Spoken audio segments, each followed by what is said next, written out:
Dogs flew spaceships. The Aztecs invented the vacation. Men and women are the same sex. Our forefathers took drugs. Your brain is not the boss. Yes, that's right.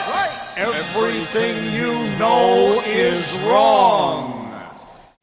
So welcome back. In the first part of this series, I brought up the major claims brought against Trump for being a sexist.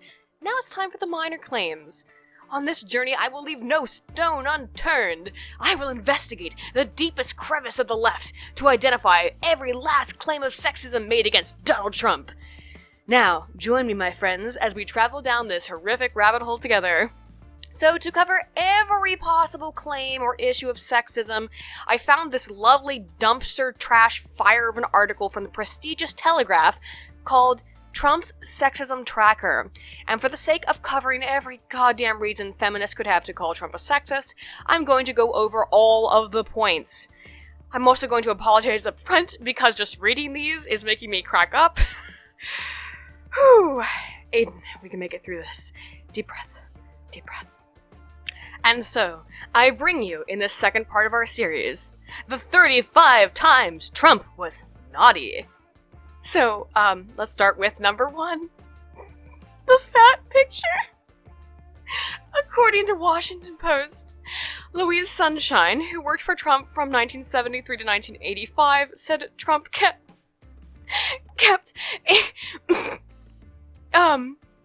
She said that Trump kept a fat picture of her in his drawer and would break it out when she had done something wrong.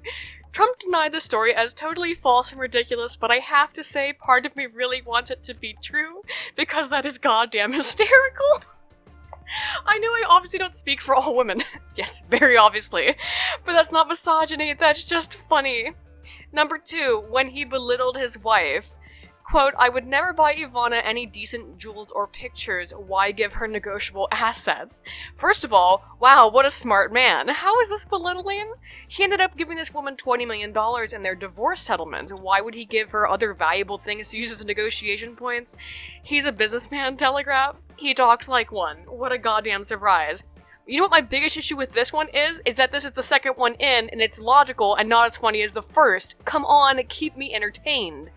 So numbers 3 and 4 I put together when he called women beautiful pieces of ass, and then later when he reduced an Olympian to her looks. So Trump in an interview with Esquire about the media said, you know, it doesn't really matter what they write as long as you've got a young, beautiful piece of ass. What's the problem here? He likes hot women. Sexy does not equal sexist for the last time, feminists. Same with the Olympian, who he said had a, quote, bad complexion and is built like a linebacker. Yeah, the banter is too real and goes back for decades. What? He judges people based on their appearances, you know, like a human? Claiming you don't see and judge people based on personal appearance is like saying you're colorblind to race. People notice physical attributes because that's how we have been genetically designed to function. It is called a cognitive heuristic. Also note, at this point, he wasn't even a reality star. He was just a rich real estate tycoon. Number 5, you have to treat him like shit. So I actually had to do a bit of digging to find this article where Trump said this in a 1992 issue of New York Magazine. I kept seeing the quote pop up in different lists and feminist complaints, but not the context. And God knows these people love to take things out of context. So let's see just how damning the quote really is. It leads in with talking about how he poured a glass of wine down Marie Brenner's dress after she wrote a hit piece on him. Excellent. Yeah, that's childish if funny, but sometimes when women really want attention from a guy, they will seek it through negative attention. It doesn't work as well for men, I think, but sometimes I feel half the reason feminists are so loud and obnoxious is because they want senpai to notice them through their negative behavior. Yeah, that's what Trump's talking about here. Women are desperately trying to get his attention, and he's kicking them to the curb because he's just too cool. The full quote from the article is such, quote, his contempt for beautiful women who like to be abused is boundless, and he is full of stories of supermodels, women he might call 12s, not their size, clinging to a rock star's leg, and then a rock star kicking them away. You have to treat them like shit. By the way, that was not a direct quote. None of that was directly quoted, but that's the full line from the New York Magazine. Again, At the time, Trump was just a rich playboy, and at this point newly out of a divorce, an apparently messy one. This whole interview is about him being goddamn Tony Stark. Why do we love characters like that but hate Trump again? This article was also just a neat perspective on the Trump of the past, so I'm going to link it to you in the description. Number 6. When he revealed his views on women. Okay, I'm just going to read the quote, and you tell me where the misogyny is. On being a womanizer. Quote, I don't enjoy that image. Yes, I have that image. I think women are beautiful. I think certain women are more beautiful than others, to be perfectly honest. Yeah, where's the issue here? Oh, nowhere, that's where. Although he did actually end this statement with, quote, it's fortunate I don't have to run for political office. And that gave me a little chuckle. Number 7, when he demanded dinner on the table. So this sexist quote is, I have days where, if I come home, and I don't want to sound like too much of a chauvinist, but when I come home and dinner's not ready, I go through the roof. Once again, I don't see the issue here. How is this sexist? If a gay guy said this about his stay-at-home husband, is that sexist? Can I be done with this yet? I'm just going to start picking the ones I either find interesting or have a point. There will probably be very few of the latter. Number 8, when he called women gold diggers. Damn, this is the next one on the list, but I like it a lot. This is what Trump said about prenuptials in his book Art of the Comeback, and it is completely correct. Also, even the dirt rag Telegraph includes the first part of the statement where he says that some women are loving, but they don't want to sign a prenup on principle, and that you should give them a pass on principle right back. The quote they're upset though, where he supposedly calls them gold diggers, is this, quote, the other is the calculating woman who refuses to sign the prenuptial agreement because she is expecting to take advantage of the poor, unsuspecting sucker she's got in her grasp. There is also the woman who will openly and quickly sign a prenuptial agreement in order to make a quick hit and take the money given to her. Holy God, words of wisdom for sure. The fact is that women like that exist. They do. And that's why MRAs are a thing, because this is a real issue, and apparently Trump's been preaching it since at least 1997. Number 9, when he bought Miss USA. Oh no, I can't stop. This is the next one. Trump has too many good quotes. On Miss USA, he said, after he purchased it, quote, I'm going to get the bathing suits to be smaller and the heels to be higher. Classic. Again, there's no issue here. He likes sexy women, and it is a competition about being the sexiest woman. Hence this next bit, quote, if you're looking for a rocket scientist, don't tune in tonight. But if you're looking for a really beautiful woman, you should watch. He's just saying what we're all thinking, why demonize the guy for it? No one watches beauty pageants for the question and answer segment, expecting some deep philosophizing. People watch beauty pageants for tits and pageantry. It doesn't matter if you're male or female, those are the appeals. Tits and pageantry. Number 10, when he said he would have nailed Princess Diana. There's not much to say. I bet he could have. Number 11, when he joked about dating girls under 17. Blah, blah, blah. He said he wouldn't date any girls younger than Ivanka when she was 17. Blah, blah, blah. Millionaire playboy. He was dating Melania at the time. Who cares? Number 12, when he rated women he wanted to have sex with. This is another, huge who cares. Lots of people make lists like this. Women certainly make lists like this. Are you telling me there aren't thousands of women on Tumblr right now writing lists and dreaming about Ryan Gosling? Also, ending a sentence with a preposition. Really, Telegraph? That's the true crime here. Number 13, when he said he was irresistible to women. Yes, I'm sure he is. Reality isn't sexism, dingus. Millionaire playboy. I feel like a broken record. Number 14, when he told a woman she'd make a great wife. Aw, what a nice compliment, Donald. Thank you. Number 15, and I'm consolidating a little here. The Ballad of Rosie O'Donnell. Quote, we're all a little chubby, but Rosie's just worse than most of us. But it's not the chubbiness. Rosie is a very unattractive person, both inside and out. Hilarious and true. She has proven extensively just what an ugly person she is, inside and out. Oh wait, it gets better. Quote, Rosie is a person who's very lucky to have her girlfriend, and she better be careful or I'll send one of my friends over to pick up her girlfriend. Why would she stay with Rosie if she had another choice? Holy hell, the bands are too strong. We haven't even gotten to Twitter yet. Oh wait, here we go. This isn't sexism. sexism! These are jokes, you idiots! Jesus Christ! Number 16, when he compared women to buildings. Beauty and elegance, whether in a woman, a building, or a work of art, is not just superficial or something pretty to see. Wow, he said women aren't just something pretty to see, they aren't just superficial. How sexist of him! Do feminists even know what sexism is like? Like at all? I mean, I guess if you live in a privileged first world nation and have never experienced sexism in any way, it must be hard to tell. Number 17, when he pitched Lady or a Tramp. Okay, so here Telegraph is butt-blasted because Trump pitched a reality show about out-of-control party girls going to charm school. They're angry because, this is according to Telegraph, God forbid a woman should be anything but demure. But, Telegraph writer, you insipid little twit, it's a reality show! Find me one reality show without a stupid premise. And besides, a reality show about party girls becoming proper is not a prescriptive for reality, you brain-dead dolt. Number 18, when he said women flip their panties. He's saying they're gonna flip their panties for him. Whatever, women want to be with a millionaire. Again, I only included this one because of this part. He claims to be attracted to women who are, quote, a bit chunky, and when Stern asks if he's ever reduced himself to sleeping with a fat woman, Trump also says he's, quote, been with women with extraordinarily bad breast jobs and pancake tits. That's pretty funny. That's the only reason I included this one. Also, yeah, this is on Howard Stern. Not exactly a PC paradise. Actually, a lot of these quotes are from Stern. Jesus. Number 19, when he called Anne Hathaway a gold digger. Quote, so when he had plenty of money, she liked him, but then after that, not as good, right? That's a thing that happens, Telegraph writer. The same reason women flock to Trump. Here it is, right there. Women seek men with money. They don't have money? Meh, maybe they're gonna leave. The man himself, Kanye West, said it most eloquently in the immortal lyrics, I ain't saying she a gold digger, but she ain't messing with no broke nigga. Number 20, the Trump rule. So, apparently Trump had contestants from Miss USA pose and separated the ones that he found attractive from those that he did not, which supposedly made the girls cry backstage.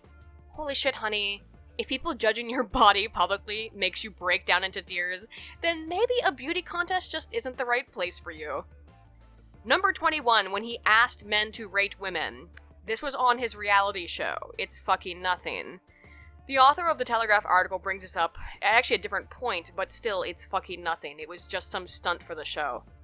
Number 22, when he called breastfeeding disgusting. No, Telegraph! You don't get to be so disingenuous in your point and then explain the reality below and expect no one to read. I know that feminists and leftists only want to look at the points, the major points in your headlines, and that's why they can't tell you why they hate Trump. A movement, a unified movement to confront racism and sexism and anti-LGBTQ bigotry that's sweeping this country at the moment.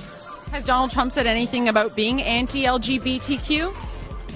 He's anti-trans and anti-women, and he's... How do you say that, though? Has he said anything specific? He might not have. Oh, but I read it. Yes, I read it, you little twerps. What happened in this case was a lawyer pulled out her breast pump in a courtroom while Trump was testifying, and he called that disgusting.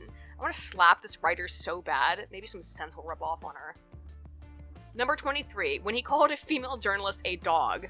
After New York Times columnist Gail Collins wrote about rumors of Trump's bankruptcy, he sent her, supposedly, a copy of her own article with a picture of her circled and, quote, the face of a dog scrawled across it. I mean, you gotta treat him like shit, I guess. Telegraph, I'm not finding Trump more sexist by reading this article. Your sexism tracker is making me love him more. This is like, seriously, don't give a shit. It's great. Number 24, when he joked about his penis. At the time, trans women were not allowed in Miss Universe, which they now are, by the way. But a trans contestant hired the dirty shrew Gloria Allred to defend her over it, and Allred mentioned that no one had asked Trump to prove he was a man. In response, Trump said, quote, I think Gloria would be very impressed. Like, I'm sorry, but how can anyone not find this hilarious? It's not offensive. It's not sexist. It's funny. He's just taking a piss out of these people. That's all it is. Number 25, when he criticized Cher. Oh yeah, time for tweets. I mean, but everything he's saying is true. Number 26, when he blamed sexual assault on cohabitation. Wow, Trump is concerned about sexual assault in the military. Any feminists concerned about that? Or are you too busy screeching about your vaginas in public? Is this really a hard concept, by the way? You put women and men in close quarters and sexual assaults rise. It's not goddamn rocket science. Number 27, when he said Hillary couldn't satisfy. But this is also true. Bill Clinton is a serial rapist. It's clear the Hill Dog isn't doing it for him and never has. That's why she called all the women who accused him of sexual assault trailer trash and bimbos. Reported that as First Lady, Hillary led the effort to disparage her husband's woman accusers who were dismissed as bimbo eruptions. And speaking of bimbos, number 28, when he used the word bimbo. He called the angry bimbo Megyn Kelly a bimbo. At least he didn't do it after Melania raped her. Would watch. Then he might be almost as sexist as Hillary. 9 months later, when asked about it, he replied, "Did I say that? Excuse me," and continued with, "Over your life, Megyn, you've been called a lot worse, wouldn't you say? I certainly have some choice things to call Miss Kelly." Number 29, when he insulted Carly Fiorina. Quote, "Look at that face. Would anyone vote for that? Can you imagine that? The face of our next president. I mean, she's a woman, and I'm not supposed to say bad things, but really, folks, come on. Are we serious?" Holy gods, it's too funny. I mean, at least he knows he's supposed to play with the kid gloves on when it comes to women. Do you notice how he didn't say she shouldn't be president because she's a woman, but rather because she's pig-faced? He's an equal opportunity offender, folks. Oh, and then apparently because he talked to her directly during one of the debates, he's sexist for that too. I keep forgetting we're not allowed to talk to women like we would talk to men over a political debate. Clearly sexism. Number 30, when he said abortion was punishable. So as I said in the previous video, and I will restate here, abortion and women's reproductive rights are topics for another video. This video is about sexism claims, and abortion is not a sexism issue because it takes two to tango, and the concern is with the meeting of the gametes, and therefore not a female-only issue. But even though Trump has sort of walked back from this abortion punishment thing, I really don't think it's totally an incomprehensible idea, and I'm gonna sound a little fashy here, but sorry if you get 15 abortions and there are women who are proud of shit like that, just look at #ShoutYourAbortion. I do think you should face some accountability for it. The fashy side of me wants to say, well, you keep evicting the tenants, maybe it's time we foreclose the building. But I know just how popular that opinion would be if Trump floated it, and I do admit that's a bit fashy and probably very incorrect. Number 31, when he called Clinton an enabler. She is. We covered this. Number 32, the first TV debate.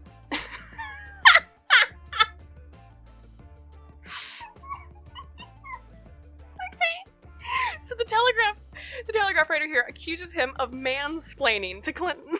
Oh, the salt. It's so delicious. Yeah, talk to her like you would another man, you sexist pig.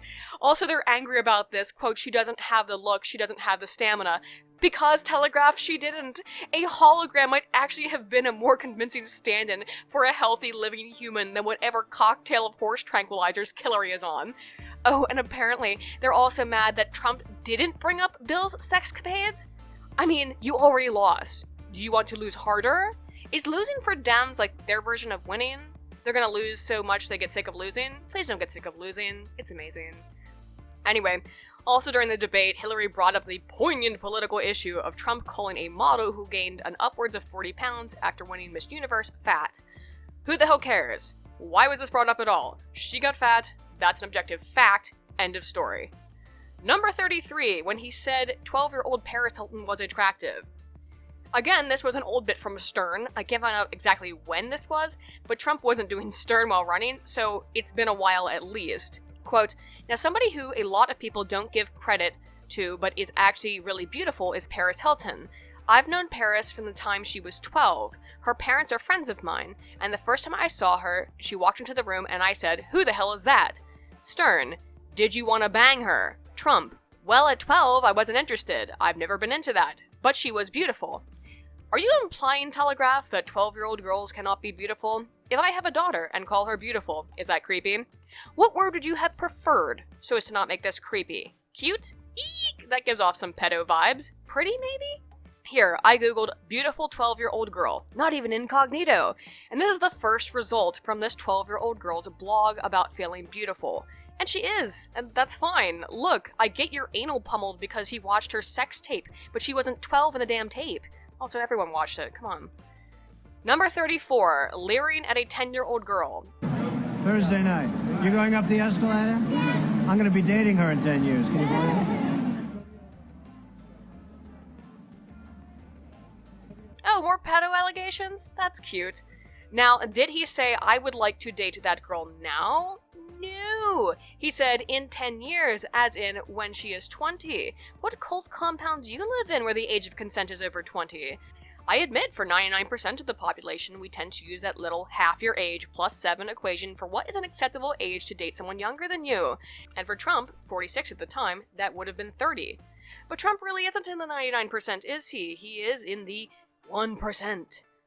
Part of being a millionaire playboy means the rules don't really apply for shit like that because, while no 20-year-old is going to be begging to cuddle up with middle-aged Joe Schmo, in 1992, oh yeah, they were willing to line up for a ride on Trump's helicopter. And now for the last and most recent, number 35, when he slammed Meryl Streep. At the Golden Globes, an elaborate gala where Hollywood elites gathered to communally pat themselves on the back, Meryl Streep went on a disgusting saccharine rant about Trump mocking a disabled reporter and how much it triggered her. You, and all of us in this room, really belong to the most vilified segments in American society right now. Think about it. Hollywood, foreigners, and the press. But there was one performance this year that stunned me. It sank its hooks in my heart. Not because it was good. There was nothing good about it. But it was effective and it did its job. It made its intended audience laugh and show their teeth. It was that moment when the person asking to sit in the most respected seat in our country imitated a disabled reporter, someone he outranked in privilege, power, and the capacity to fight back. Except Trump didn't mock a disabled reporter because, 1, the man is not disabled, he has a deformity in his hand, and 2, he made the same gesture that he makes anytime someone is being wishy-washy or ignorant. He's from New York, folks. He talks with his hands, you ignorant slut. But again, this is supposed to be sexist. Wait, how? Wait, what? This isn't the sexism thing? Because he called her out for being a clueless bint and at worst a lying rat. Yeah, that's how it's sexist. That's not sexist. You go on national TV and slander the president, be thankful all he did was give you a little Twitter slap. So that's it! We did it! We got through all of the relevant points on Trump's sexism tracker. And what did we learn? Trump has been hilarious for the last 30 years? And feminists have nothing to complain about? Yeah, debunked your whole narrative. And this is only part 1, side B, fellas, I'm coming for you hard. If you liked this video, be sure to like and subscribe. I'm Aiden Paladin, Altana Volt.